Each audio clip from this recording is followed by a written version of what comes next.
এইটুকুই তর্ক বিতর্ক করা গেছে পুরা তো ওয়ান্ডারফুল মানে তো ইংলিশে ওয়ান্ডারফুল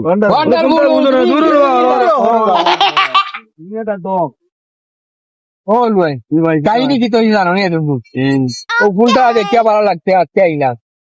কেন কাহিনী কি তুই জায়গা ওখানে হওয়া আর তুমি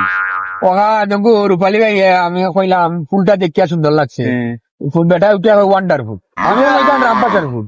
এটা একচুয়ালি রামপাঠার ফুল বুঝছেন তো ভাই ওয়ান্ডারফুল হইব কিলা বেটা আমি ওয়ান্ডারফুল ইংলিশ বেটা মানে ইংলিশ যা জানে না ইংলিশের মাথা কইতে পারে না মারা ওই জানি ও খালি গানও গাইতেছি খালি ও কয় ওয়ান্ডারফুল ওখানে উন্নয়া তো আমি কই কিতা কই এবার রামপাটার ফুল একটু রামপাঠার ফুল একটু ওয়ান্ডারফুল হইব কিলা আর ইংলিশ ফুল হইব কিলা আর ইংলিশ মাত হইব কিলা তো কিতা বুঝছেন না এইটুকুই তর্ক বিতর্ক করা গেছে পুরা তো ওয়ান্ডারফুল মানে তো ইংলিশে ওয়ান্ডারফুল ওয়ান্ডারফুল